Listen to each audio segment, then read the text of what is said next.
episode of Expansion Pack. I'm your host, Dan F. Man, here on DGTA TV.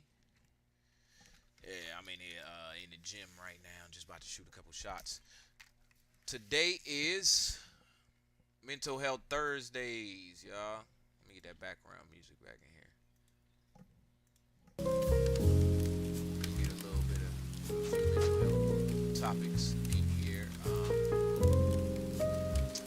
Let me see what I do for the actual topic. Y'all know how I do. Let me see. Let's see what them folks done told me to talk about today. Nah. Alright. Let's see. Healthy. Today we getting healthy on Mental Health Thursdays. As a matter of fact, let me change that. I didn't even put mental health in there.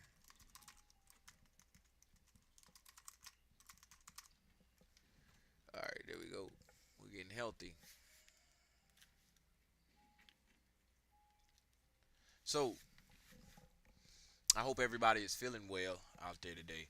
Now we need an overall picture of health. All right, we ain't doing the half C's no more. All right, we need an overall. Hey, what's up, Zanita 67? Today is a perfect day to be happy. Yes, have a terrific Thursday. Yes, you as well. Let me see if they let me type in the chat now. Yes, great day, everyone. All right, so we getting the overall picture of health. We don't want to do the half of the picture no more. We need spiritual health. We need mental health. We need physical health. We need emotional health. We need healthy relationships. We need healthy food. Um, we need all of the health. Let me turn my music down. Sorry. We need all of the health nowadays. It's so I got something I want to talk about for just a second. Just a second. Um, so I watch Family Matters, right? And I kind of what they say cringe. I kind of cringe now at Family Matters because the way they treat Urkel. Now, let me let that sink in on y'all. Is it okay because I wear glasses to call me a nerd? No, I punched the at you. Is it okay because my voice is a little high pitched to make fun of me? No, because I punched at you. Is it okay because you 6'2" Eddie and play on the football team and got this car and all the girls want to talk to you? Is that okay to treat me like trash? No, because I punched it at you. Laura, is that okay for you to act like I'm just some dude chasing behind you? No, it's not okay. Because when I get with old girl, you gonna want me. Or if I turn into Stefan, you gonna want me. So when I watch Family Matters, it don't give you a whole picture of health. You know what I'm saying? What it instead does is give you some quick lesson at the end of the show after they already done treated Steve wrong several times and the crowd done went, oh. So now here, what? However many years later, what that was, the 90s, 30 years later, we got to get back healthy. Shout out to Carl out there, my TV dad out there, Dancing with the Stars. We love you, man. That's my guy, Billy. Oh, big guy. So let's get it. I'm going to shock treatment, y'all, today. Paranormal activity. Let me see. Uh, strangest mental. Well, no, I gotta type it in. Paranormal activity caught on camera. Let's go. I don't want nothing too scary. I just want. Let's see. Let me see. I'm gonna give this one one chance.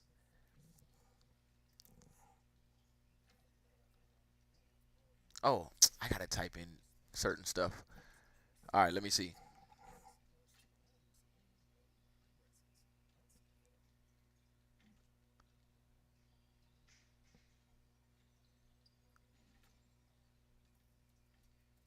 No.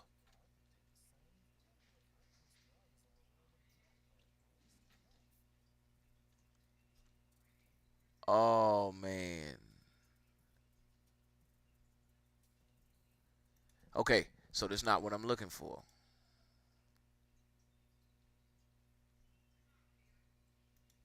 All right, here we go. This is what I want to see.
That's a drone.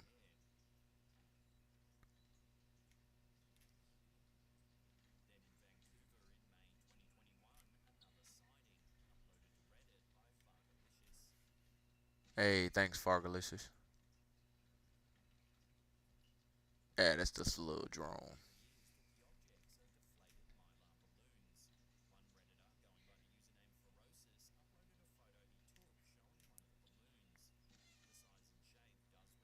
Mm-hmm.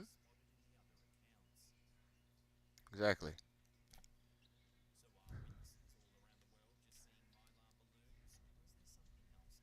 Ain't nothing else going on here. Hey, what's up, oh? Ain't nothing to do with no Pentagon. Let's next.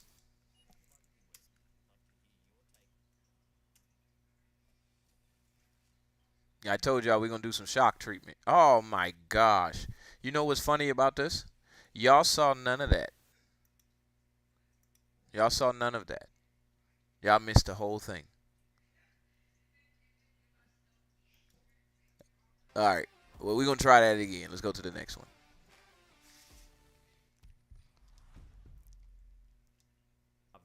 All right. Let's try this one. On TikTok has left many viewers scratching their heads. The clip seems to be taken at some kind of gathering or festival. In the center of frame, we see a man pulling down what looks to be a very strange looking contraption, almost like a huge batch of colourful hay. Note that there doesn't appear to be anything inside of the strange structure. He places it down onto an object on the ground which seems to be spinning.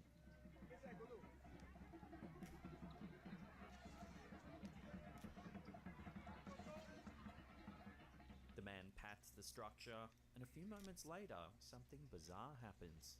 Watch. The hell?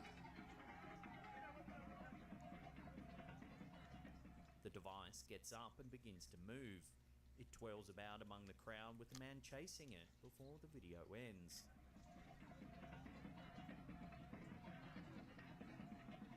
As it turns out, this footage was taken at a festival dedicated to the mysterious Zangbeto. In Western Africa, specifically Nigeria, Togo and Benin, a specific type of voodoo is practiced among the Ogu and Igan people of the area. The Zangbeto are considered to be guardians of the night, often referred to as night watchmen. The structures are made out of raffia or dried strands of hay placed over a wooden frame. According to Ogu legend, the Zangbeto are imbued with spiritual power, animating them to move around. It's said they can detect thieves and witches, and local communities entrust the Zangbeto to patrol the streets at night for protection. In this fascinating piece of footage uploaded to YouTube by search for Ahuru, we can see a Zangbeto being constructed.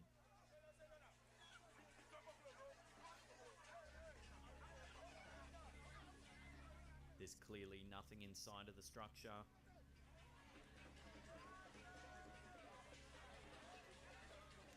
Then, moments later, the Zangbeto becomes animated and begins to twirl and dance about. How?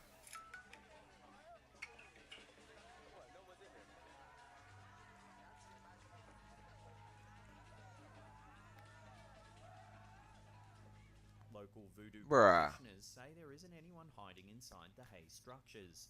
Instead, a type of ancient magic comes alive and moves the Zangbeto about. This magic informs a type of local vigilantism in which the Zangbeto patrol the streets at night, scaring away any would-be criminals. What?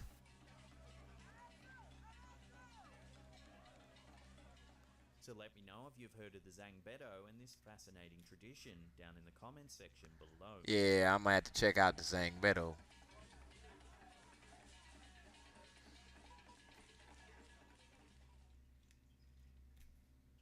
Many pet owners believe that once their pet passes away, their spirit lives on in the real world. Come on, we can get a They couple may see more in. their pets go, Remind me. hear them, or feel their pets touch Yeah, them Cousin multiple It. times. Maybe that's where they These got it pets from. usually come You from know what's the funny? river. Look, let me see. I'm glad you in here today, cause I wouldn't even have thought of that. Cause maybe that's where they got it from. The Zangbeto. What the heck? Thank you, Zanita67. Let's see. Inspiration for.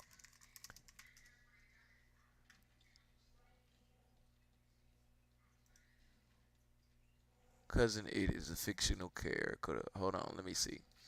Cousin It is diminutive. What? Hirsutu being. Excessive body hair on parts of the hair is normal, absent, and minimal. Oh, okay. This visible form composed entirely of floor-length hair. He is often attired, a bowler hat, and round sunglasses, and speaks in a high-pitched gibberish that is understood only by his family. As he was created specifically for television series, illustrations of the character by cartoonist Charles Adams, followed by the show debut. Okay, blah, blah, blah, blah, blah. That's crazy. It looked just like Cousin It. You're right. Let's keep going.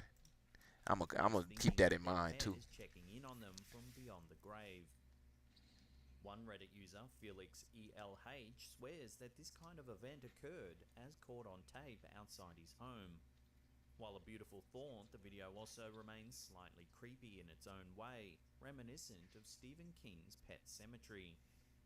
In the video, submitted to our subreddit, we see the pet owner's current dog, Shiloh, standing outside the home. Watch what happens. Shiloh jumps around excitedly just as a white mist-like shape drifts by. The Reddit user gave a little more clarification in the comments section. They explained that their dog Caden had passed away a year prior. The way that Shiloh's acting in the video, particularly the way he jumps about, is how he used to act around Caden. This has the Reddit user convinced that the mist caught on tape has to be their old dog dropping by for a visit, visiting Shiloh in particular. That's right. The ghostly shape is hard to pinpoint as Amber, who went to check what was happening outside, felt a very cold breeze as he went near the area. The kind of feeling that All right, cool. Let's see the next one. some street I'm getting somewhere with this, y'all. camera. In the brief clip, All right, please turn up the video. Gotcha. It was on music before, so I had it turned down. Lowe's So sorry. excited reaction and the subsequent miss Alright. definitely adds credence. Let's see. TikTok by Leonardo Palazzo 01 shows an Leonardo. apparent transformation taking place on security camera. In the brief clip, we see footage overlooking a street. A woman wearing a red top and blue jeans approaches a crosswalk and stops. As she stands there, we can see something truly bizarre happening. Take a look. What the heck? As you can see, her legs seem to bend back unnaturally. Oh, she's just weird. Reactions were mixed to this video. Some thought that the video could have easily been manipulated and is therefore fake. Perhaps the TikToker had used some type of editing program to cause the Yeah. illusion that the woman's legs were bending. Others You thought see her it was an toes example flex. of saber legs, a type of hyperextension often seen they in can do ballet that. Anybody can dancers. do that. Ain't weird. Still, This is shapeshifting, all right. I'm getting somewhere with this, y'all. Let's just keep watching for right now. Y'all ignore my comments. abnormalities in reality, glitches in the matrix, gaps in time. These suggestions are given when events happen that don't seem to match how the world really goes. Of course, some believe that clever camera work and editing are to blame for these strange occurrences caught on film. Redditor EMD416 shared a video to our subreddit that shows something odd taking place. Viewers can see security camera footage of a large fenced-in area outside at nighttime. We be trusting these The Redditor's old-looking dog videos. stands in front of the fence, looking intently at something we can't see. 10 seconds into the video, something truly eerie happens. Watch.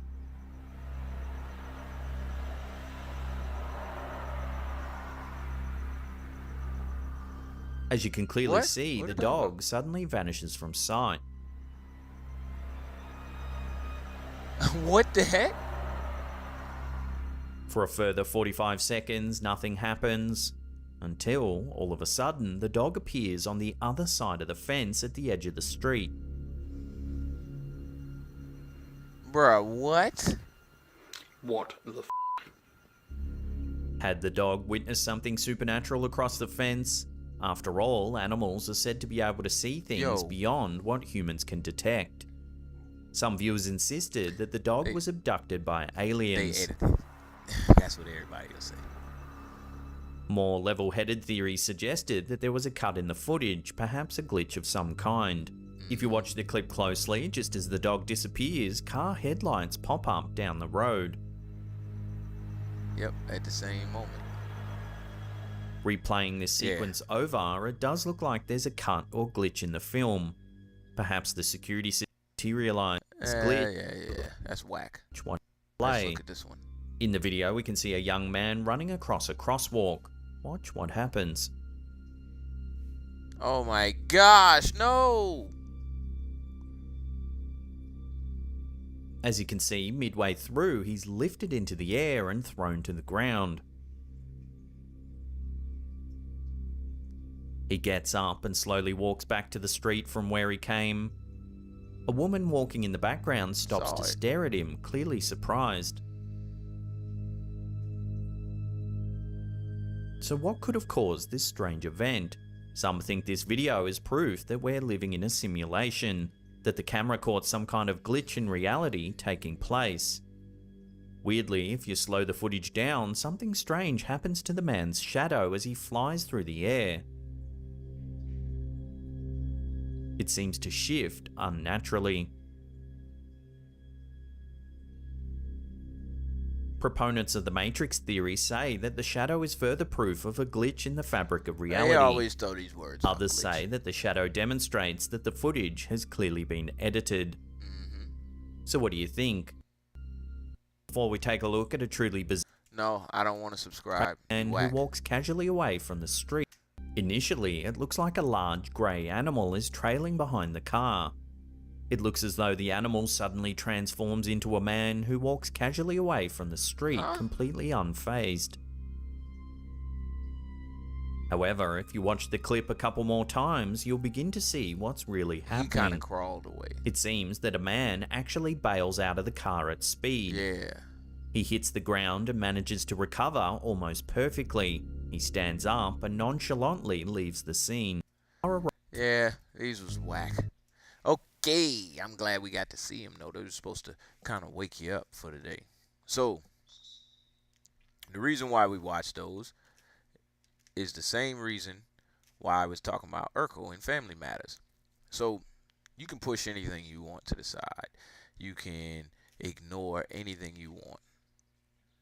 But what happens when it comes back and keeps coming back and never goes away and is persistently on your case about whatever it is? Something that's just always in your face. And what if that something that's always in your face is something that you don't always want to see? How do you remain healthy in that situation?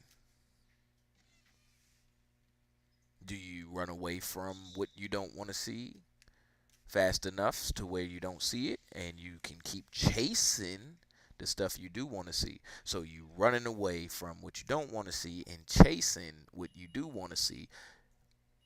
How do you stay healthy? You never get any rest. If you rest, the stuff that you don't want to see is going to catch you. If you rest, you lose sight or lose track or lose pace with the stuff that you want to see. So how do you stay healthy? Let's find out. Healthy mindset. Let's see.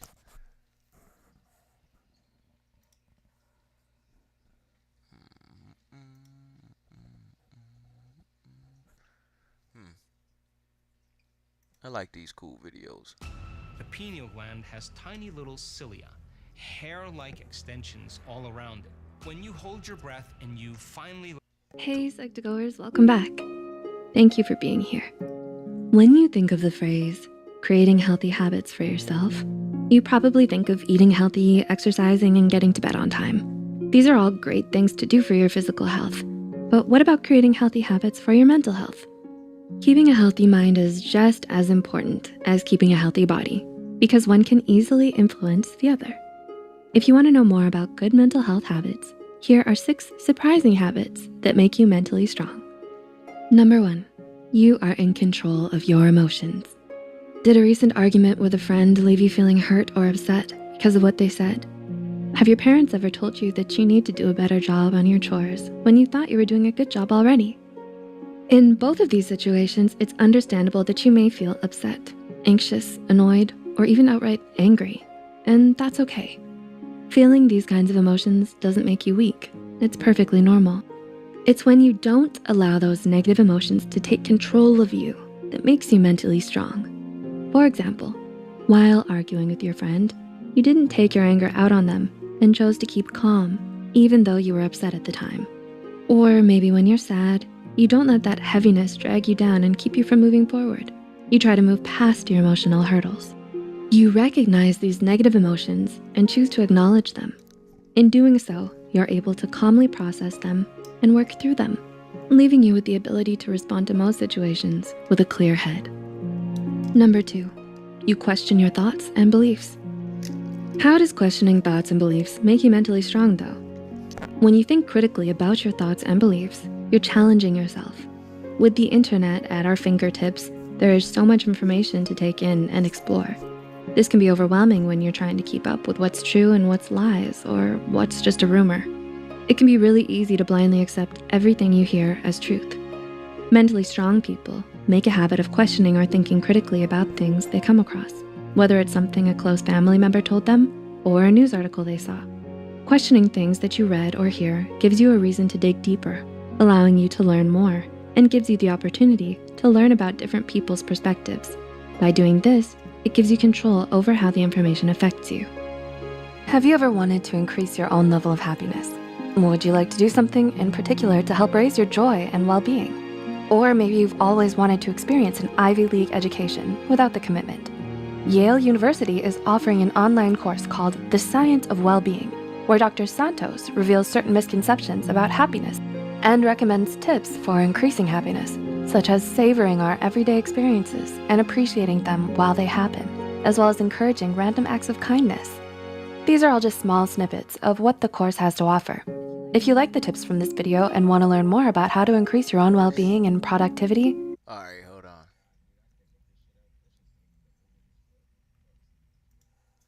I think we've seen If that you one have a too. child.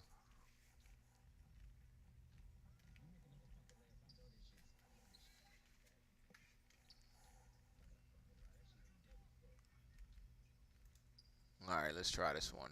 'Cause baby you. That's my guy. Today, I'm going to be giving you 7 different keys for better mental health. If there's one thing that we've realized over the past few years is that mental health is something that it's gone down a lot for a lot of people. The average amount of phone calls into the crisis hotline has literally gone up 3 times, 300% from what it was a few years ago.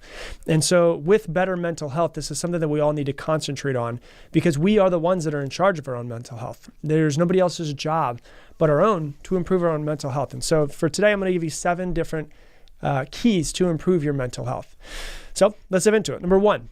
If it still bothers you after 24 hours, speak up within 48 hours, okay?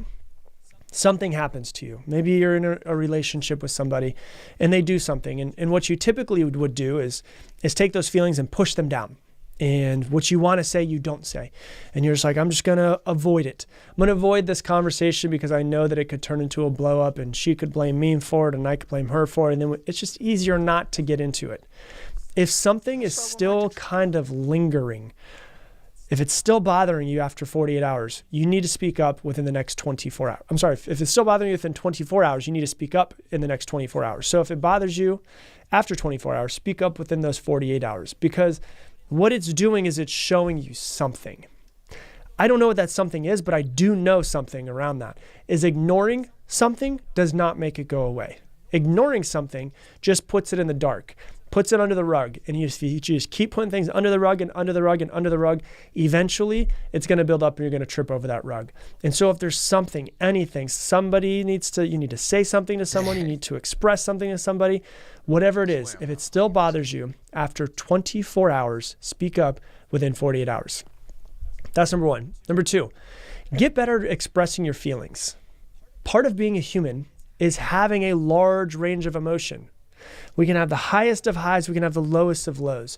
We all, myself included, everybody need to get better at expressing our feelings.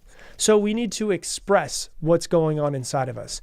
If you have anger, let the anger out in a safe place. If you have sadness, let the sadness out in a safe place. If you have frustration, let it out in a safe place. Stop holding it all in. We're holding on to so much of it. Like sometimes if you're just really pissed off, if you're really angry, if you're really frustrated, maybe what you need to do is go to a kickboxing class. Maybe you need to go to the gym. Maybe you need to go to kickboxing class, then go to the gym, and then have that conversation like we were just talking about a minute ago. Stop holding it in so much. If your body is at ease when you're not holding it all in, then it is at dis-ease when you don't release it. And so dis-ease inside of your body can turn into disease in your body. And you might say, oh my gosh, that's my you need to go to the gym. Maybe you need to go to kickboxing class, then go to the gym, and then have that conversation like we were just talking about a minute ago. Stop holding it in so much. If your body is at ease when you're not holding it all in, then it is at dis-ease when you don't release it. And so dis-ease inside of your body can turn into disease in your body. And you might say, oh my gosh, that sounds so woo-woo-y and stuff. Well, there's an entire book on this called The Body Keeps Score, where emotion that is suppressed inside of you, emotion that you suppress, actually turns into a lot of disease inside of the body, right?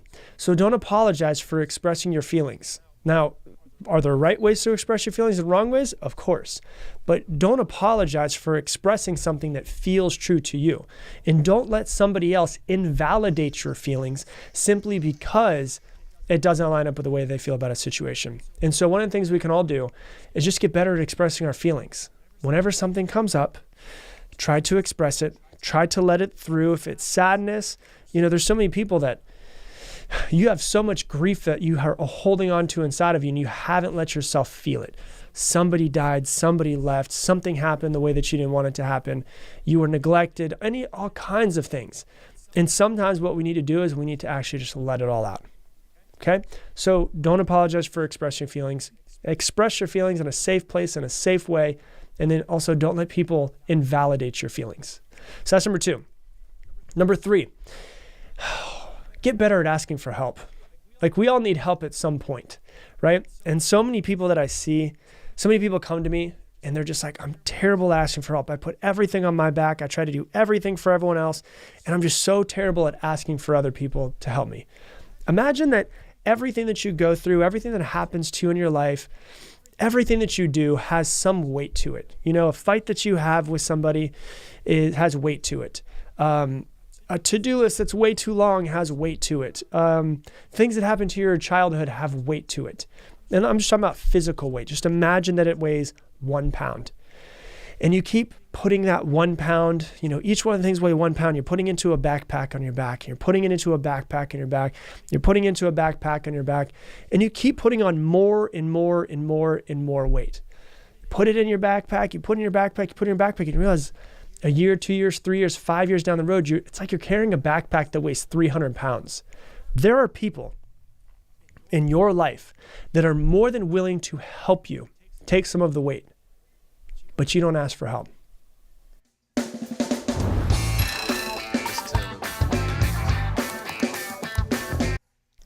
That's why it feels so heavy. That's why we say it feels, oh my gosh, it just feels so heavy. I don't know why. At some point, you have to learn to drop the weight. At some point, you have to reach out to somebody and say, hey, I need help with this. I need help with the way that I'm feeling. At some point, you have to drop the weight and ask for some help. Otherwise, it's going to all come crashing down. I've been there before. So many people have been there before. You have to learn to ask for help. It's like the phrase, the mountains that you are meant to climb, the mountains that you are carrying, you are only meant to climb.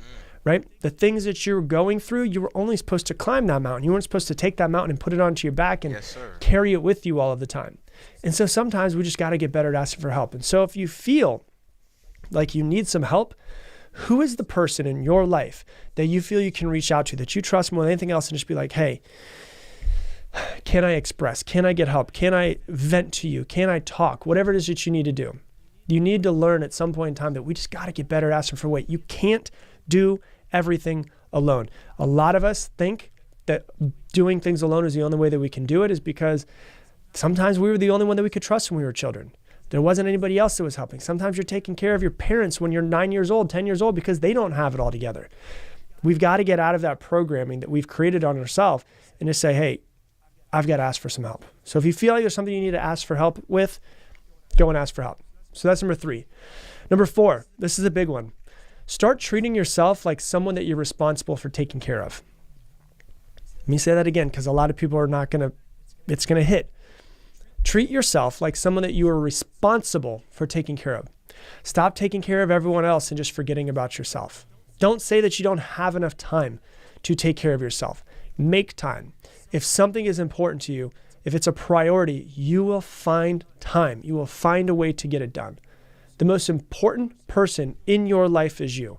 Now, I've already triggered some of you that are sitting out there that are like, hold on, but I've got kids, I've got a spouse, I've got family, I've got to take care of my mom, I've got to take care of all these other people.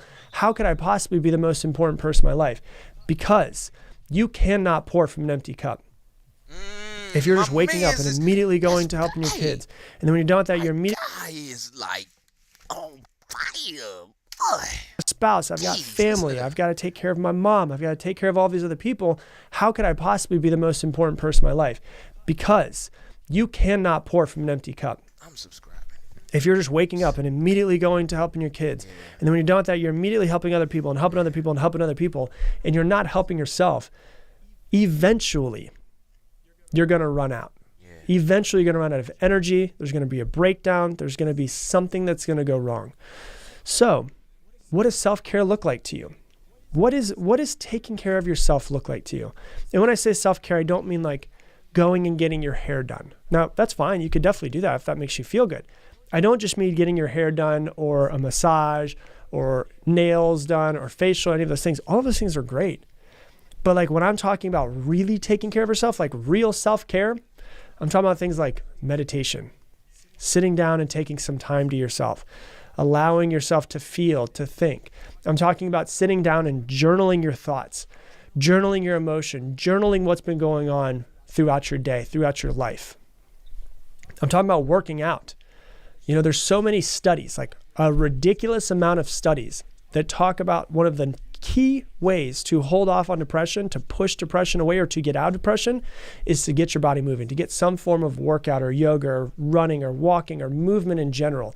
And so working out is a form of self-care.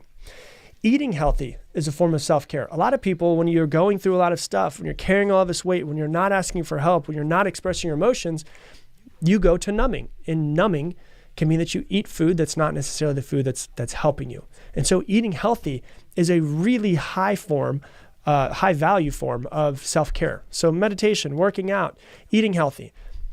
What does it mean to you? For some of you, it might be going on a hike in the mountains, depending on where you live. For some of you, it might be going for a swim and doing laps every single morning. So like, what does self-care mean to you?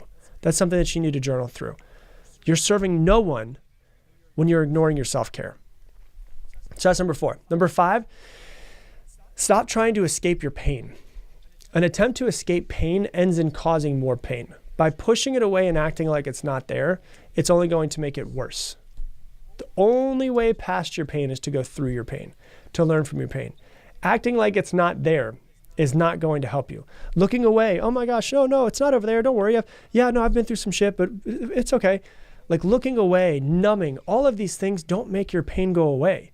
It's like, the way I like to think of it is like the parable where it's like, you know, the guy's holding a bottle of water. And he's in front of a class and he says, hey, how much do you think this bottle of water weighs? And they're like, oh, it weighs 10 ounces. It weighs a pound. And he's like, okay. And he holds it there and he says, now, how much do you think it's going to weigh on me if I hold this for a few minutes? What if I hold this for a few hours? What if I hold this out in front of me, this bottle of water that only weighs a few ounces, 10 ounces, whatever it is, and I hold it for 24 hours? And I hold it for 48 hours, in 2 hours, what's going to start to happen? My arm's going to tire out. My body's going to start to fail from it.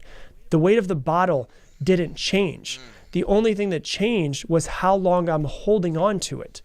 So this bottle that I'm talking about, the water that we're holding on to, it's only 10 ounces, but we hold it and hold it and hold it and hold it. It's all of our worry. It's all of our problems. It's all of our stress. It's all of our anxious thoughts. We have to learn to be able to let all of it go. What does it look like for you to let go, to stop trying to escape the pain, but to just work through it and let it go? Because acting like it's not there doesn't make it there. You're still holding on to it. Even if you're like, I'm not holding this water, I'm not holding this water, I'm not holding this water, you're still holding the water. And over time, the weight only starts to hurt you more. Right. Okay, that's number 5. Number 6 is more silence. Just more silence. More of it.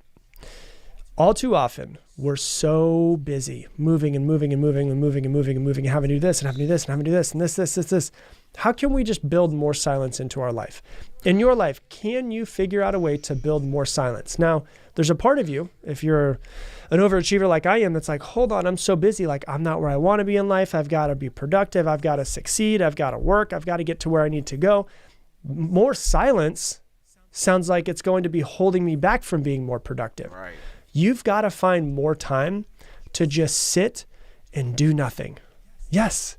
Now, Rob 10 years ago would have been like, all right, you woo-woo-y creep, just sit and do nothing. That's not going to do anything for my life.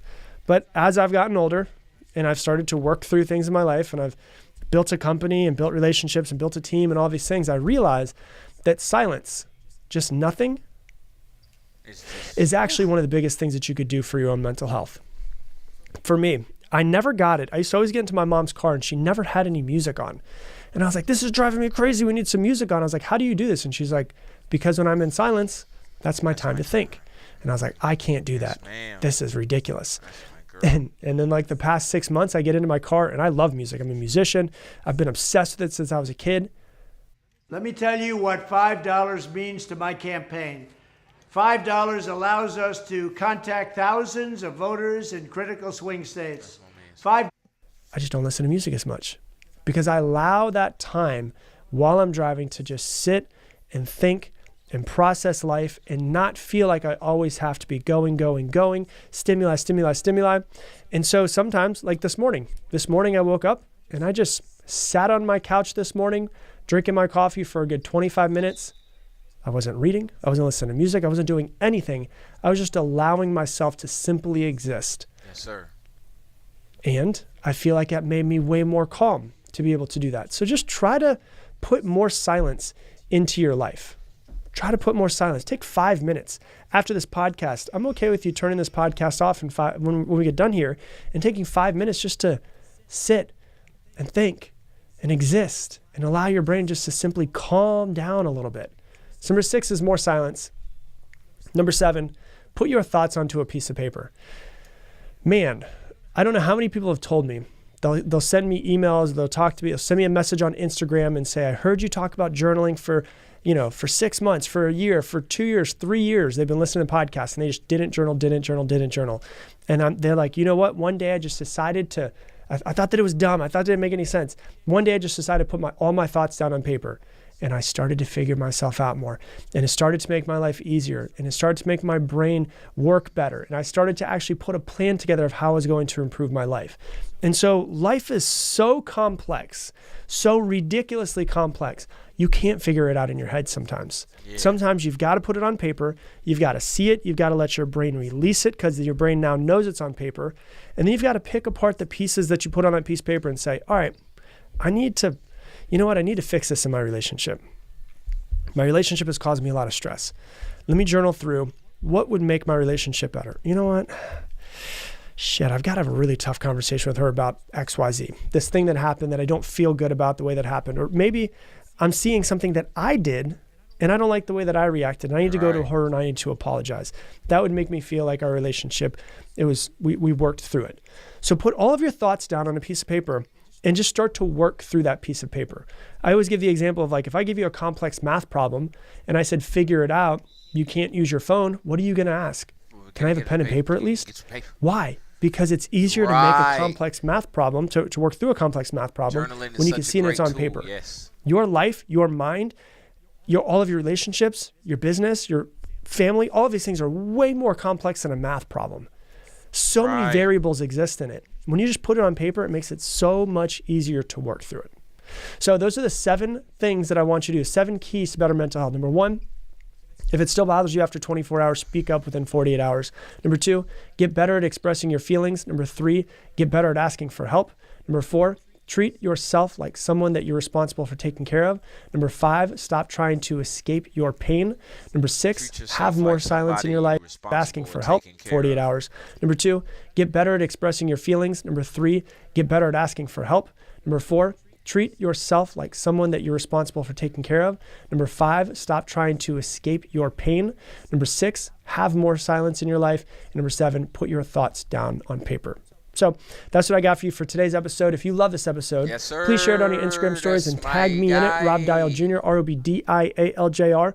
Also, if you're not following me on Instagram, we've got a ton of stuff that we put on there. So if you use Instagram and you want me to kind of put your news feed and put some mindset tips, tricks, all that stuff, we put a lot of stuff on Instagram that we don't put in this podcast. So if you want some extra tips and tricks, go ahead and follow me on there, Rob Dial Jr., ROBDIALJR. And I'm going to leave you the same way I leave you every single episode. Make it your mission to make someone else's day better. I appreciate you, and I hope that you have an amazing day. Yes, sir. You too, man. All right. Let me see. So, journal your journey. It really does help you see you. Wow. So, some of the stuff he just said in that video, just some of those one-liners hit like, man, I feel that right there. That feel good right there. You always see me react like that too. Like you can't pour from an empty cup. You know what I'm saying? So let's get some more. What's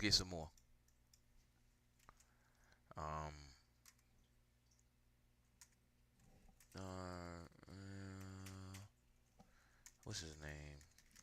I always forget his name. Yeah, there he is. Y'all know what time it is. We gotta get some laughter. We gotta get some laughter in.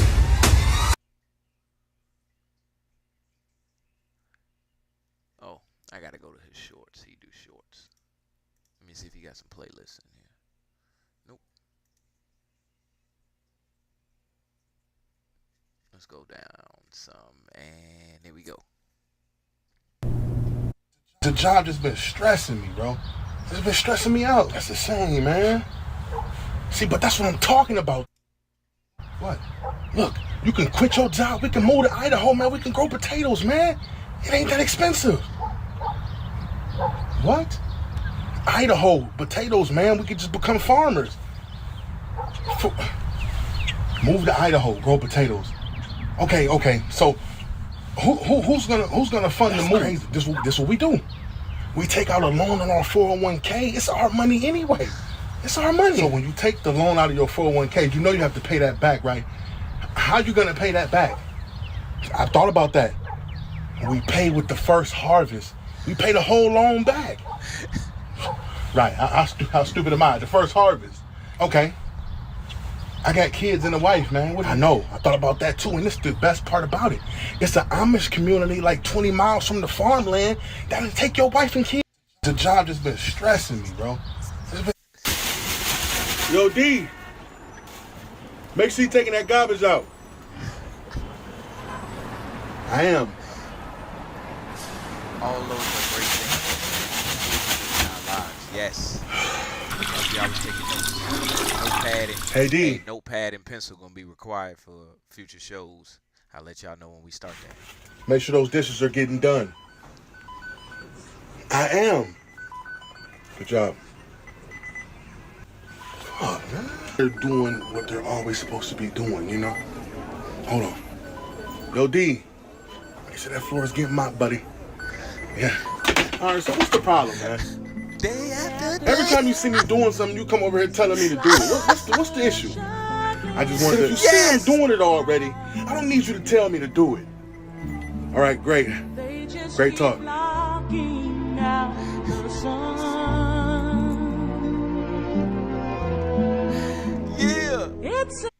I'm from Mississippi now. We was born with a spatula and tongs in our hand ready to jump up on that grill as soon as we step out the womb. This here is in my blood. What we working on over here? Oh, hey.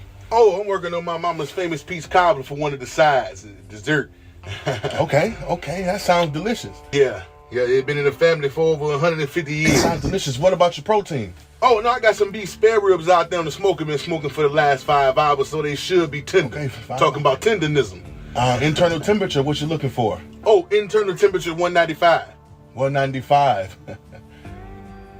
You sure about that one? 195? Yep, 195 is what I usually go for. All right. Good luck with that. Thank you. He said good luck. Well, one thing's for sure and two things for certain. One thing, he cooking them ribs way too long. Number two, that internal temperature of 195 is absolutely atrocious for what he's trying to do for that meat. But I'm hoping he's working on something else to fix that. I'm from Mississippi now. We was born with a spatula and tongs. I want to bump you out. 6'7", you can relate to that. You could probably relate to that watching them shows. Hey, if a woman can't cook, she serves no purpose at home. My mama couldn't cook. She been homeless for 30 years. She called me last week asking, can she come home? I asked her, how do you make ramen? She said 5 minutes instead of 4. Automatic hang up. Those are mushy noodles. Let's talk about it. It don't matter how you slice it. All women are for the streets. I was a freshman in high school when I first told a woman I loved her. She said I love me too. Then she took Ricky Porter to prom. But that's modern women. Ricky Porter had all F's. He was a fixer-upper. Show me a married man, and I'll show you a man that's about to lose half of his stuff. No woman wants to marry a man. She just want to put a dress on and walk down the aisle. I told my ex-girlfriend, here go aisle 13 at Walmart. You can walk down that. We ain't walking down no aisle. If you ask any woman what's her favorite part about being married. Yeah. Anytime a podcaster asked about if a woman can't cook, she serves no purpose. Welcome to McDonald's. Would you be using your mobile app today? Actually, yes, yeah, I do. It definitely got a coupon code to get a Big Mac meal for 13 cents. All right. Let me find it. It's on the app.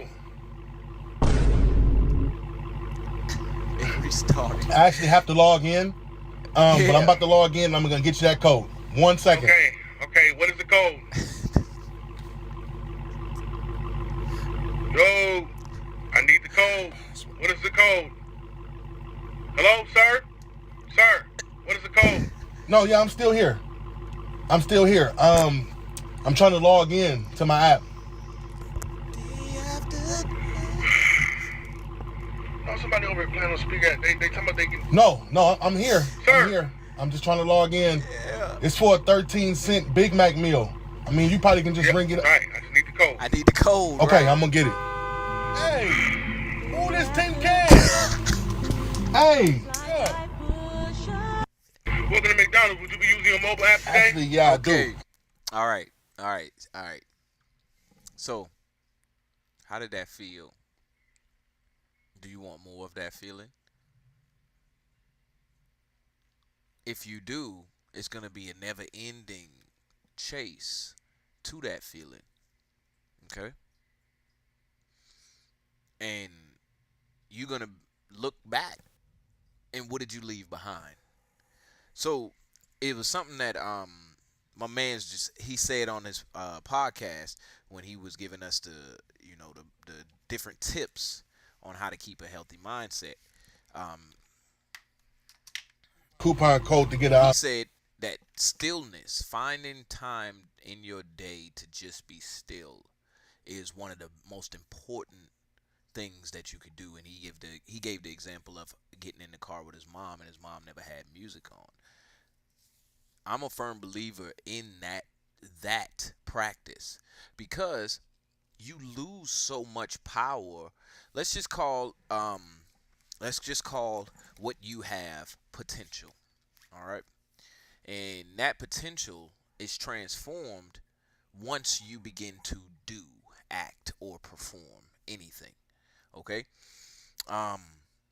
Now, let's just say that potential can be doubled, tripled, or even exponentially greater by channeling it back into your own self, or back into the system. Stillness allows that to happen. So what you do is, all of the potential that is you, or that is your thoughts to go and perform, do, or act, you simply sit and in your stillness and use all of that potential to just be still. What that does is, it's like pulling a rubber band. It's like you pull a rubber band as long as you can, and you holding it, and then undoubtedly, no matter what, when you let that pressure go or that tension go, it's going to snap back. And it may not snap back to its original position, but it's going to snap back closer to the original position. So stillness is like stretching that band. You're going to be still. You're not going to let none of that potential energy be spent. And then when you go into your next task, you'll feel energized, you'll feel rejuvenated, you'll feel rebooted, and all of the like, because you'll snap back into this reality of manifesting or changing or transforming that potential energy into kinetic, or to perform or act or do. All right, there we go. Now we got some good laughs. And we actually learned why we were laughing. It's just so that once we return back to that moment of stillness, we don't chase the laugh, or we don't chase that pleasure. We just simply remain in our own existence, or in our being, so that we can take full advantage of our potential energy, or our potential, just by realizing it. This looks interesting, but I'm not gonna watch it. All right.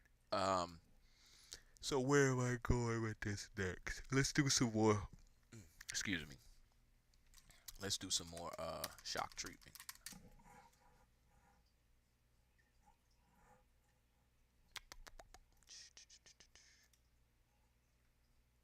All right. Watch how y'all feel after this.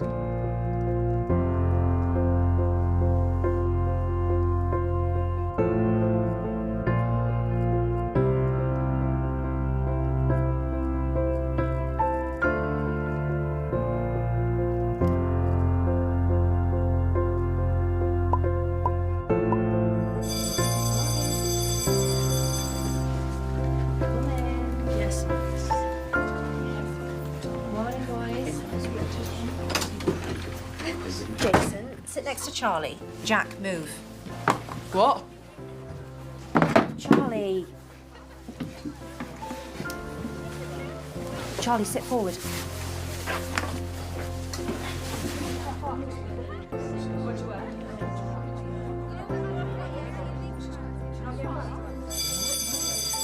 What level are you even on?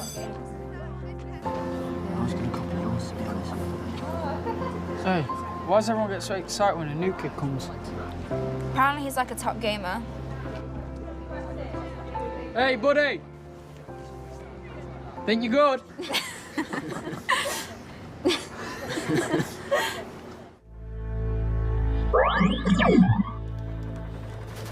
Let's see how good you are.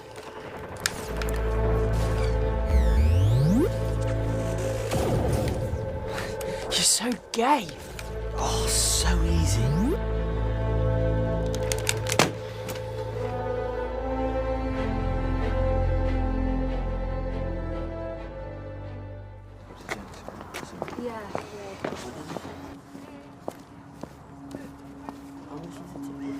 Hey. You got beat. Accept it. Shut it then.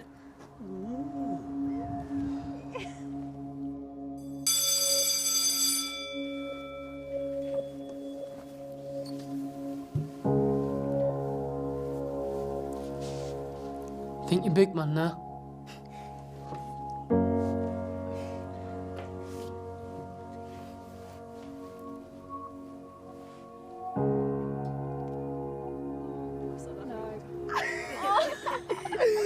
Oh my god. Darcy, please. Oh my god. So embarrassing. Oh my...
Everything okay, Jay?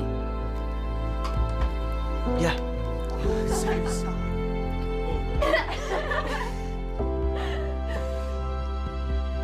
It looks exactly like it.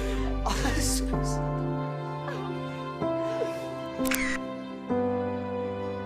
That's it. No. That's gonna be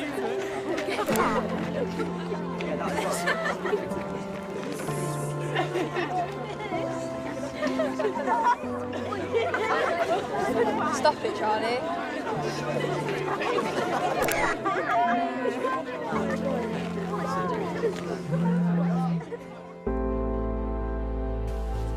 Bye. See you tomorrow, guys. Bye. Bye.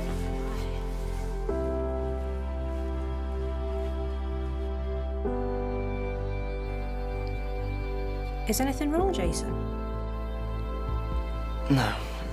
No.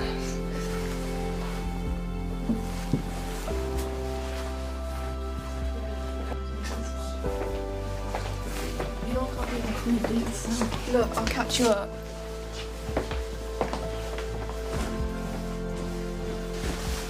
Why don't you tell someone? No, I'm fine.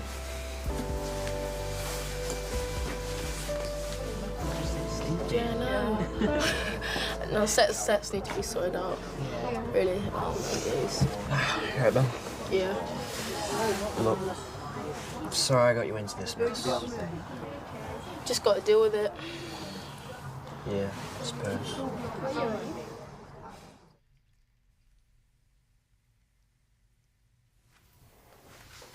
What's What's wrong?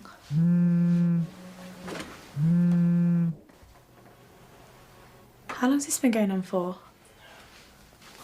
Since we got here. Well, why didn't you tell me? Well, it's okay. No, it's not. We're going to do something about it. What do you want to do? Who should we talk to?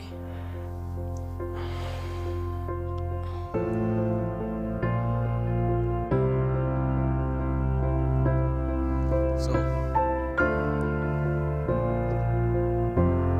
that's the exact opposite of what the YouTube shorts were designed for us to feel.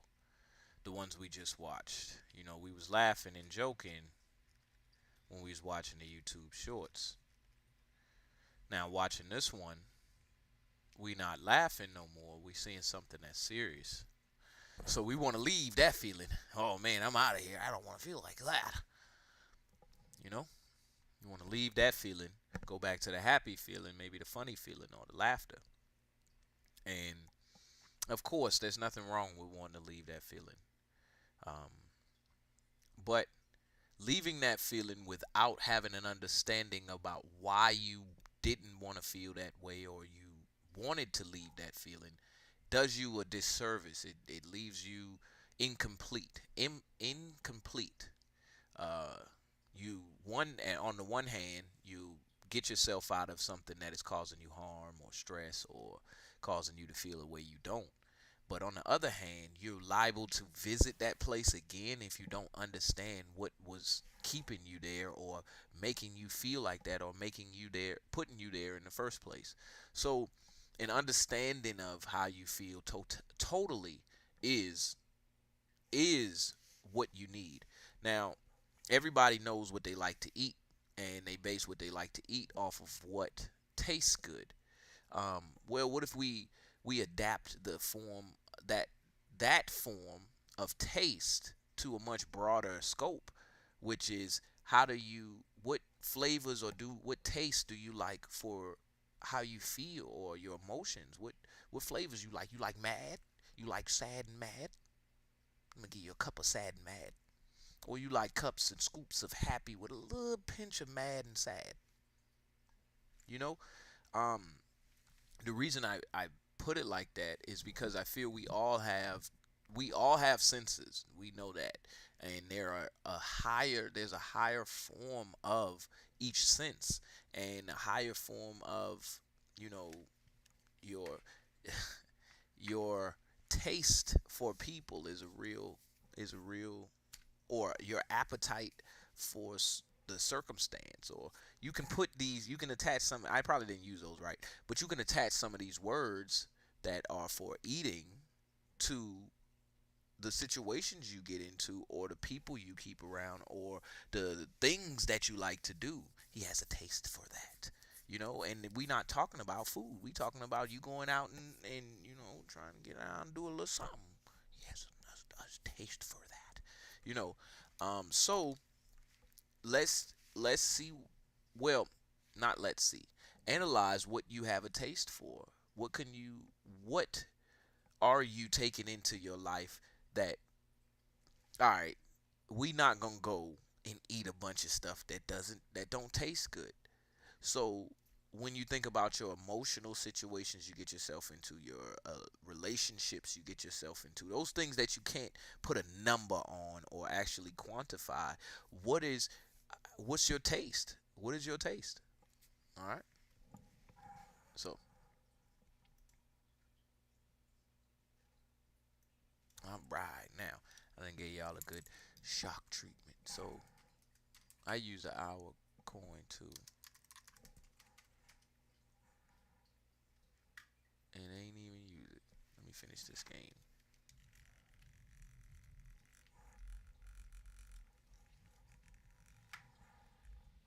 All right, let's see. Let's see what she got to say. Hey, girl, that's right. Hi there, and welcome to The Mental Balance. My name is Vidhi Raval, and I'm a creator of this channel, and I'm so excited to be launching it today. The Mental Balance is going to be a platform that aims to bring balance to our minds through a series of dedicated videos that would be focusing on the mental health of certain groups or even mental illnesses. My idea for all of these series is to be receiving professional advice from licensed mental health experts. And all of these experts would be here to give us insights, knowledge, and some actionable tools that you all can act upon. Personally, I work in tech in the Silicon Valley and have been through my own journey through mental illnesses. Also, mind you, social media is not the best way to get precise professional help or advice, and nor is the mental balance here for that. We are sharing these sessions because I believe that everyone can benefit from hearing how people just like them go through their struggles and come out stronger. So sit back and come to this therapy room with us and prepare. Let's see if she actually posted something. Let's see what we got. Alright, attention media. Let's see if she got a shorter video. Oh, that's all she got.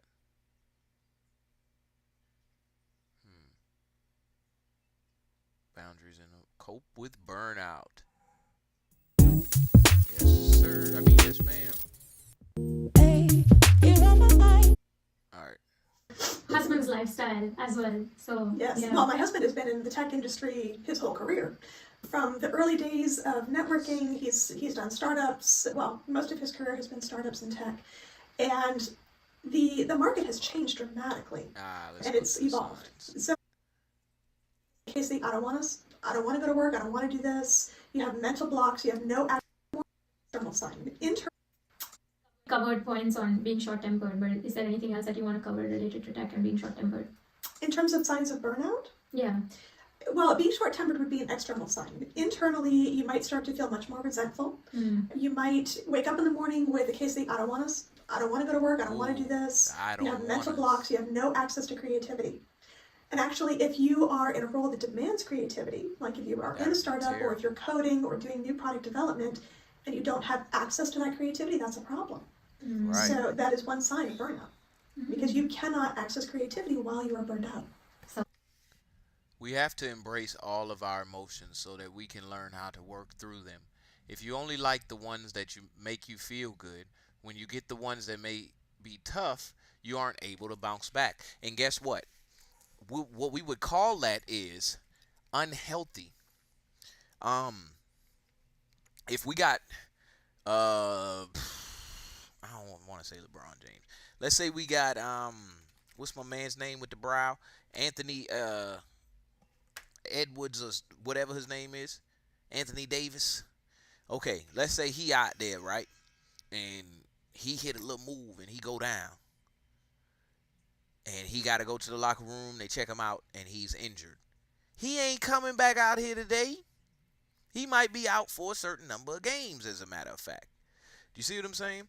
So when you're,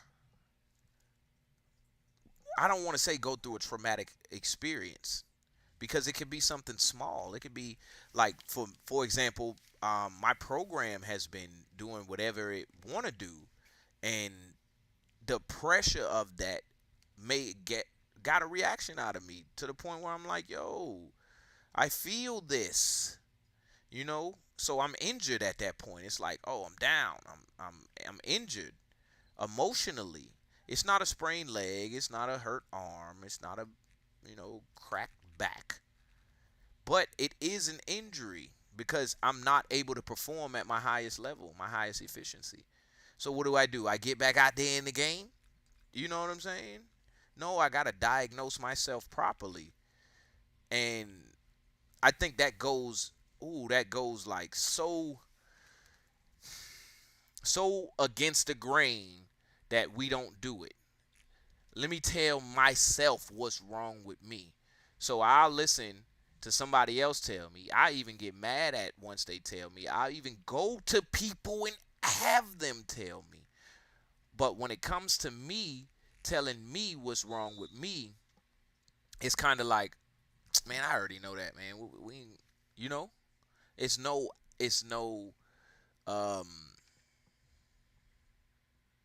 well, there's no critical.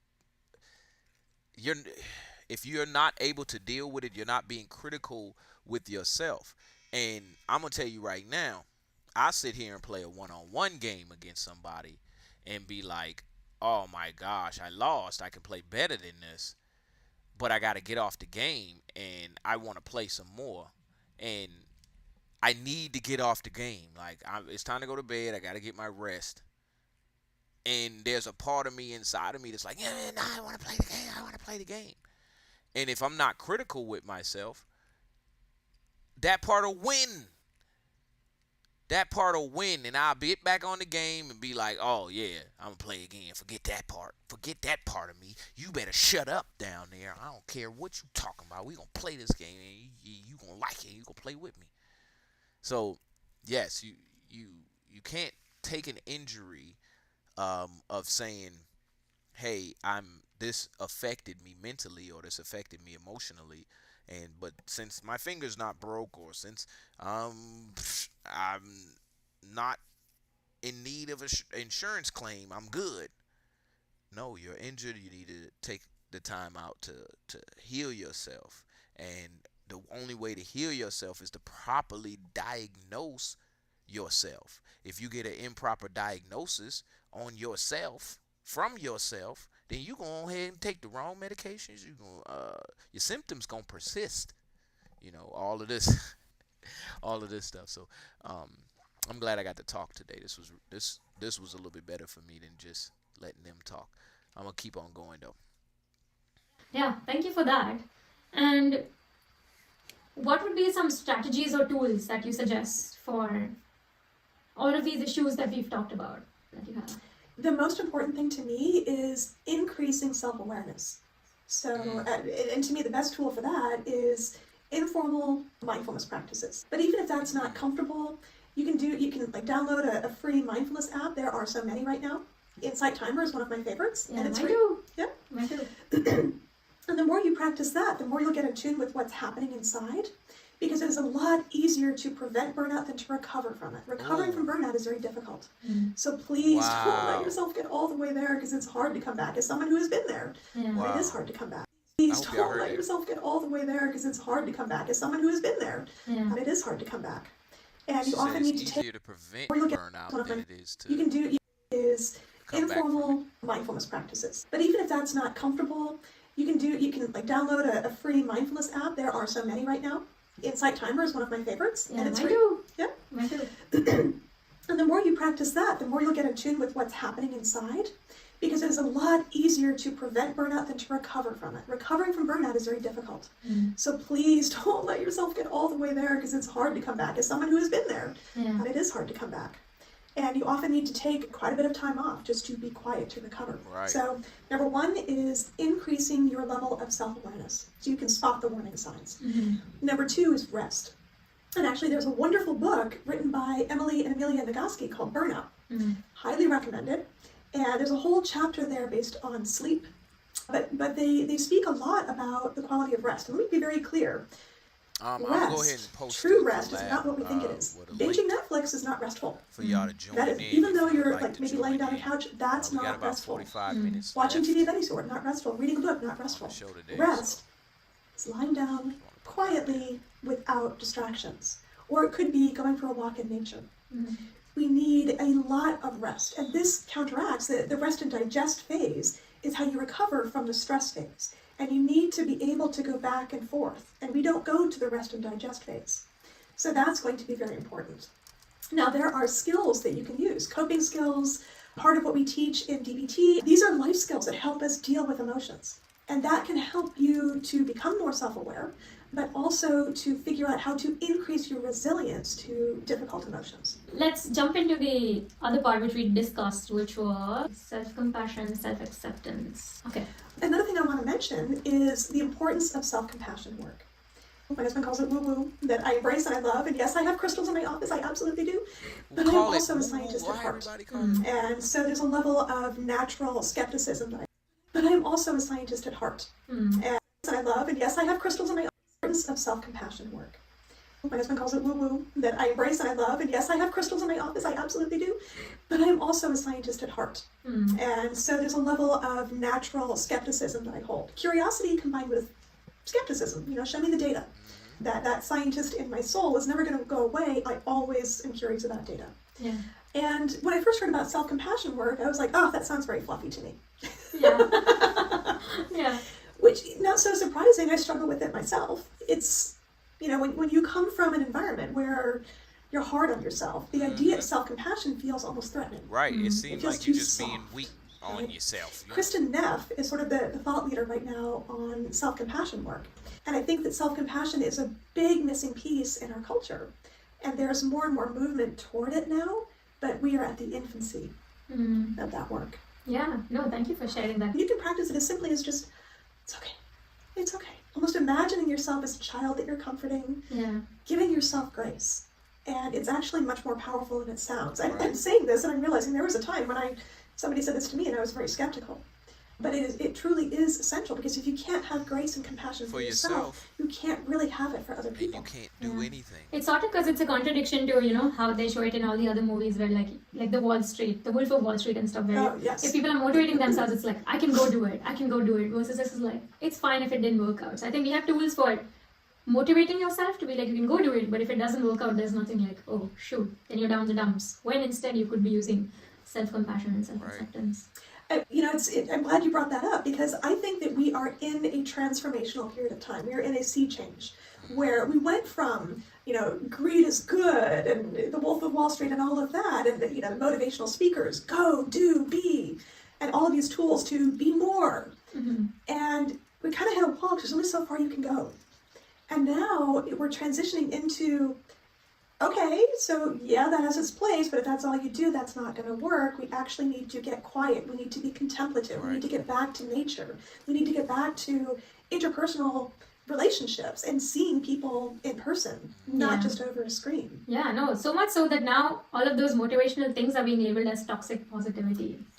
Toxic Then now that's being tuned as what? Labeled as not just over interpersonal relationships and seeing people in person, not just over a screen. Yeah, no, so much so that now all of those motivational things are being labeled as toxic positivity. Toxic yes. Then now that's being tuned as, oh, that's toxic to be that positive. You want to be more real. It's like, I got you in here, Zanita 67. Yeah, and generationally, there's something really happening with like millennials and Gen Z and the value. I'm gonna pause right there because that just shook me to my core. Wow, positive, toxic. Like you being toxic with all of that positivity. Jeez. All right, so we got Zanita 67 in here. Come and speak with us for a few seconds. I can't see you, but I'm pretty sure that I could hear you if you said something. So I'm gonna get you in here. We about to pop up in 3, 2, 1. Oh, I can hear you. Yes, you are live. Let me hide you behind this our video we got playing. All right. I'll put you in front of the video we got playing. Hold on 1 second. How are you today? I'm doing well. There you go. There you go. So which aspect? I'm gonna give you the floor. You can say whatever intro you want to say or whatever, but I just really want to know which aspect of the health side are you gonna come in and speak with us about today? Mental health, of course, but which aspect of being healthy mentally?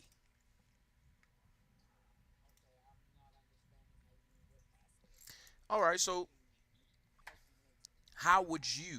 what approach would you take to being healthy mentally?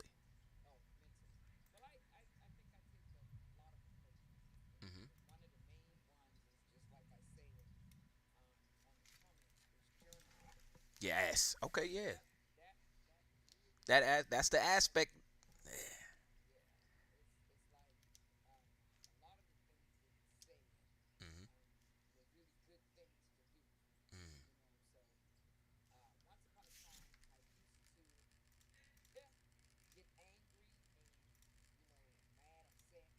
And just used to, I don't know, hold it all in, and at some point it's all going to spill out. But when I started taking and journaling, then I could see, where I was upset and angry. And sometimes you can even, like, going back and reading over it again, I could see where I thought maybe I got over it, but sometimes you're still journaling about the same thing. So it's like, are you really over it? You know what I'm saying? So that's something that you I would go back and work on, to be like, yeah, I gotta let this go, because I've seen a lot of people who don't let things go, or and it really eats away at them, and it's oh man, it can be so unhealthy and impact your life greatly when you aren't doing the things like that you would do to get your mind healthy. You know what I'm saying? We all try to, we go to the doctor for, like, if we break a bone, if we feel sick, let's say we might be feeling some type of way, and we go to the emergency room, you know what I'm saying, for every other part of our body. But when it comes down to your mind, it's like, no, I'm not gonna go to them, and I don't know, what it is about going to see a psychiatrist or a psychologist that people are just like so afraid of. I used to be like, no, I'm not gonna go, but I went, and I think I went like twice, and sometimes it might even be the person that you're sitting and talking with, right? So maybe you might have to get somebody else. You know what I'm saying? But I think that we all, if you're gonna get every other part of your body healthy, why not your mind as well? You know what I'm saying? Because I feel it has a trickle down effect. It definitely you know what I'm saying? It's because it's all coming from that top layer anyway. Yep. So Yep. once you don't take care of the top layer, everything is running down from there. Like he said in the video, you can't pour from an empty cup. And that one was like, oh my gosh. Oh wow, Lord that's Jesus. right. You know what I'm You saying? sure can. Like, The cup is empty. right, What exactly. you get? That's almost like uh, a young lady who I used to go to church with. She gave the scenario of the shade tree. You know what I'm saying? You keep on going back to the tree, back to the tree, back to the tree, and when you've depleted everything from the tree, right? Right. Now the tree the tree falls down. It don't. What you gonna do? Yeah. You ain't no more shade. Now It's all gone. You know what I'm saying? So take that, like, we all have to make sure that every part of us is healthy. Yeah. You know what I'm saying?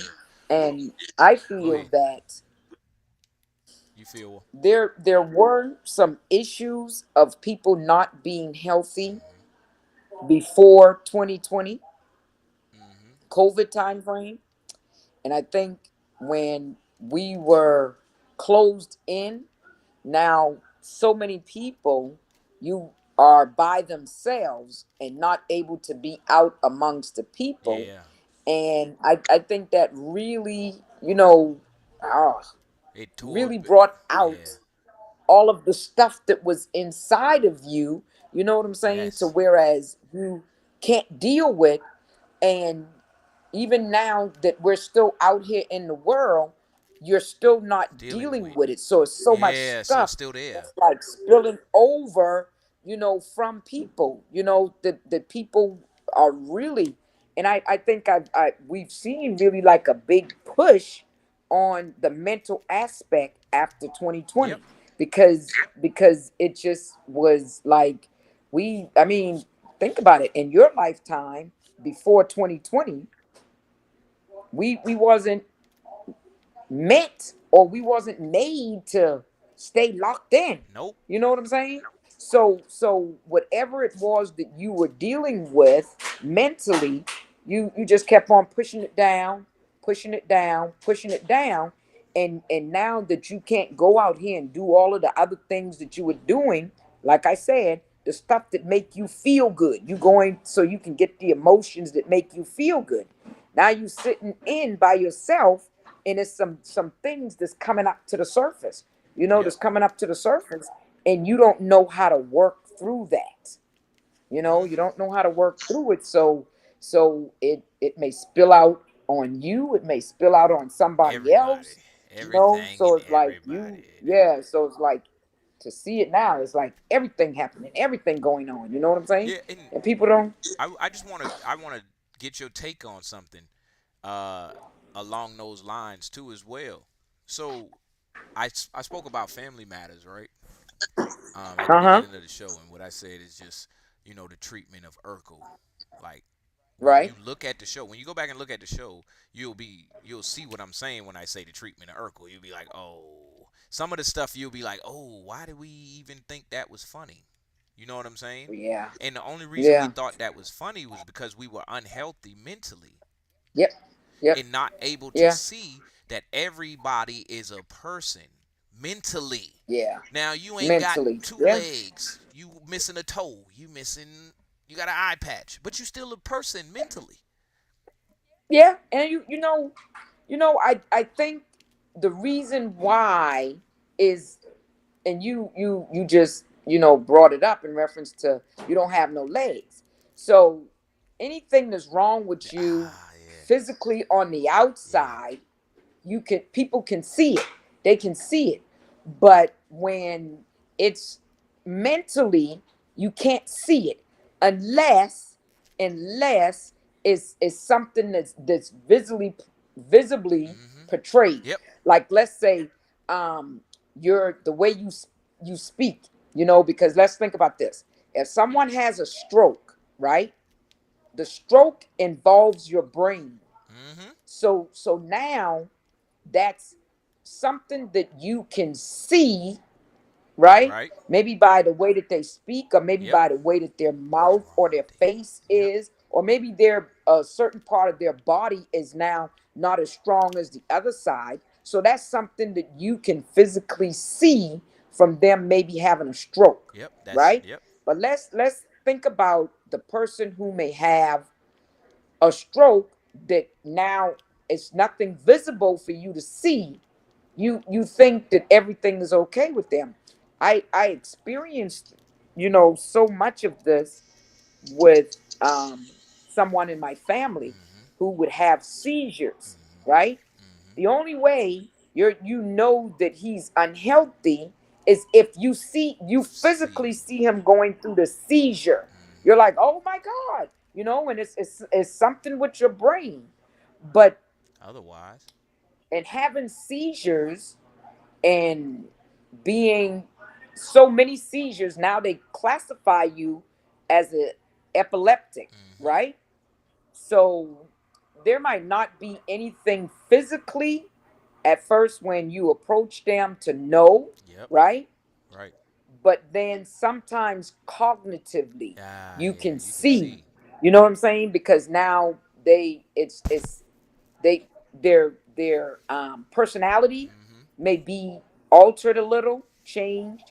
The way they used to move, they don't move anymore. And when I say move, they were all right with being out with people, but now too many people, crowds, it just causes them to shut down.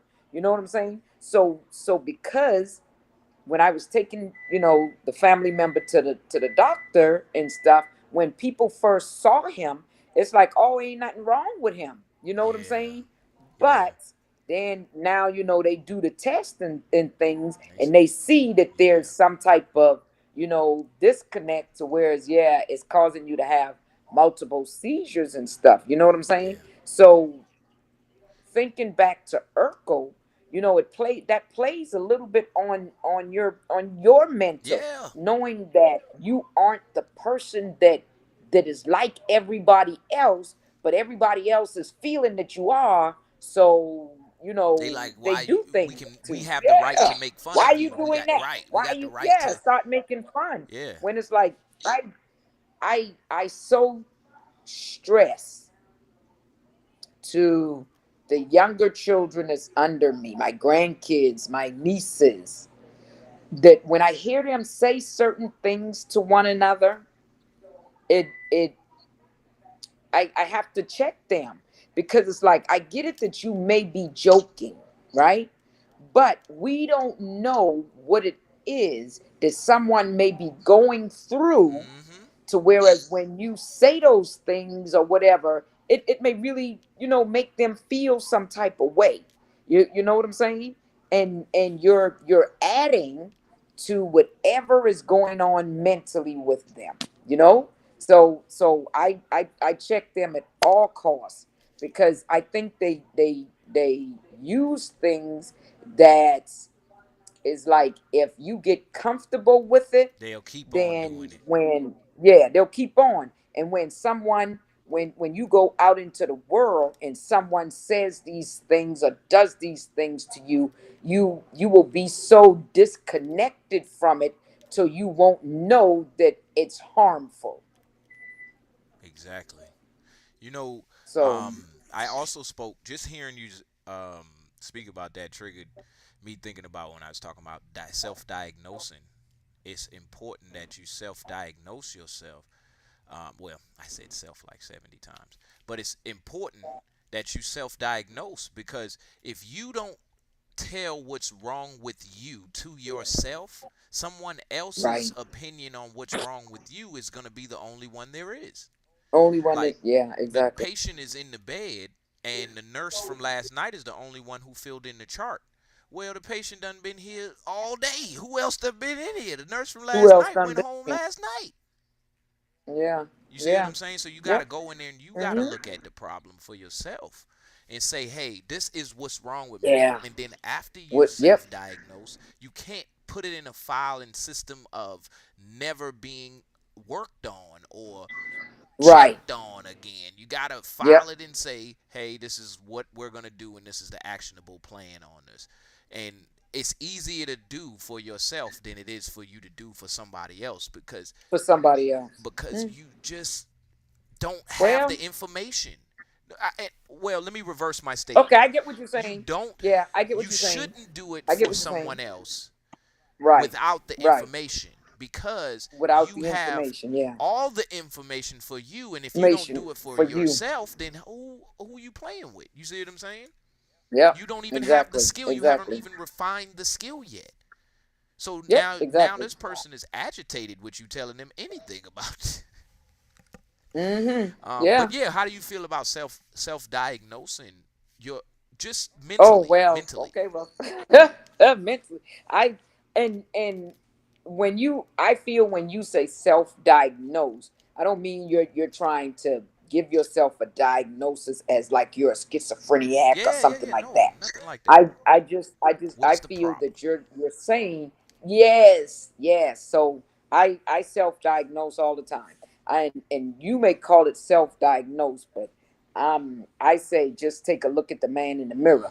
You know what I'm saying? And you trying to be the best you that you can be. So at all costs for everything, from you have to continuously adjust. You know what I'm saying? And when I say adjust, it means that if you are standing too close to the mirror, right? You can't really see it all. It looks distorted. You know what I'm saying? So you have to move back and keep adjusting, and one thing you have to do is be honest and truthful with yourself, right? Right. And keep adjusting. And if you get to the point to whereas you're too far away from the mirror, then you still can't see, because it again, it's not clear. Exactly. So I think as we go through this world, we have to keep on, adjusting for a healthy you, especially, you know, your mental. Exactly. Because Oh, I think adjusting that for a affects healthy you. it affects a whole lot. I like It that. affects a whole lot. You might not think it does, but it does. It affects a whole lot of yourself. And You know, like I said, the thing that you have to be is honest and truthful with yourself. And sometimes for us on ourselves, we we can be so critical of everybody else, but it's hard for us to be critical of ourselves. And you know, I'm not telling anybody that I'm perfect, but I'm working on, you know, making sure that before I point the finger at anybody else, I'm gonna check me out and say, hey, Yep. and what am I doing? Can I do something a little better? You know what I'm saying? So it's a you gotta, like, you maybe might would check on a friend, check Ooh, I on like yourself. that. You know what I'm Yeah. saying? Gotta check on So, yourself as well. so You know? in conclusion, this is the point I want you to talk about. Tell us a little bit about how you feel on stillness then, because you said check on yourself, and you know, for me, the only way you can do that is by being still. So, how do you feel about stillness? Oh, yeah. So stillness. You have to. You have to, because if you are always moving and going, right? It's a whole bunch of noise. It's a whole bunch of noise. So how can you hear anything? And I don't mean like hearing, you know, outside. How can you hear what's on the inside? You know, or what it is that you need to do for you, you know? How can you hear? So it's certain times that I feel I get stillness, right? So um I go to prayer on Tuesday and to Bible study on Thursdays, right? So I've been doing so much stuff all, you know, all day long, because I go to the prayer. I leave the house at maybe like about 4:30, right? And for Bible study, I leave the house maybe about like 6:30 ish, right? But before that, I try to get some time where I'm just sitting and really don't want to, you know, get the noise. Right. Do a little bit of that at home, and then I'm at church early so that I can just sit and just, not hear, not hear all of the rigmarole. You know what I'm saying? Not hear Rigmarole. all of the Hey, can we type that in the all of chat? the Rigmarole. Hold on, I want to remember that. Go ahead. I'm all of sorry. the, you know, the madness that might Right, be I in know. my head from that day. You know, just have to. And I also, like, when I go to bed. So like I was explaining to my granddaughter, and I don't know if anybody else feels it. Sometimes I might be laying in the bed and I don't know if I'm awake or I'm asleep, but I'm just laying there, you know, and it's like, am I awake or am I asleep? But it's like quiet, still, no noise, no nothing, and I'm there just, you know, I guess You know, enjoying the that's a peace, state. enjoying the That stillness. is a state of That's a being. what? What you describing Yes, is a I state I of know, being. and it's like, am I awake or am I asleep? Just, That is the yeah, state and that it's like, the I meditative think, person goes into. yeah, I think that is like maybe the calmest that I am when I am like that, because it's like, it's like really peaceful, I really, already know. really. I can imagine. So Yeah. so yeah, I want to say one Go ahead. thing. So I am, maybe it's been 2 years now. All of the things that was going on in my life, and outside, it's a whole bunch of things going on. For my mental, I have a color, and my color that soothes me is, if you see the color of my house, that's the color, orange. The color in my room, is in my house, is a cool orange, right? And I painted it that color because I said, when I come from the outside to the inside, I want to just be able to say, and just release everything, and be in that calm, happy place for me. Of orange. And I Yeah, didn't I think like that it was working until the people brought my furniture in. And when the guy walked in with the furniture, he was like, "Oh, I like this." I said, "Well, you tell me why you like this." He said, "Because the minute I walked in here and saw this color, I just got this calmness over me." And that's the effect that I want pretty much every time I walk inside my house. Because I think that does something, to your mental when you can be, calm. I think you can see, you can maybe hear, you can maybe think just a little better. Yes. You know what I'm saying? So yeah. Yes. Yeah. I just thought I'd give that story. Yeah, that's now, I had kind of knew you like orange, but I didn't know that was the reason. So yeah, that's good to hear. Yeah. Oh man, I missed that Yep. layup. But this is Anita67, everybody. If y'all didn't know, our loyal subscriber here to DGTA TV. I appreciate you for stopping through. At this point, we got like 10 minutes left. Have you been seeing me play this game on the screen? I think I put it on there for you. Yeah, but I think I just block it out because. No, I'm just saying, like, since you joined the little collab cam, you should be able to see me, like. Oh yeah. Yeah. Yeah, I'm seeing it. Yeah. I'm seeing it. Yeah. In here losing. That's what I just said, but I blocked it out. I'm in here losing. Good. That's good. You didn't see me lose. So. Yeah. But it's good to have you in here anytime. Feel free to join. I'm glad you joined on the mental health talk. Yeah, me too. Me too. You got some valuable insight on that right there, especially with journaling, because I keep hearing you talk about it, and I start one every time, and then I start it again, and then I start it again, and it just don't never. Yeah, you should be consistent with me. Try to keep up with it. Yeah, try to keep up with it, because I have books full now.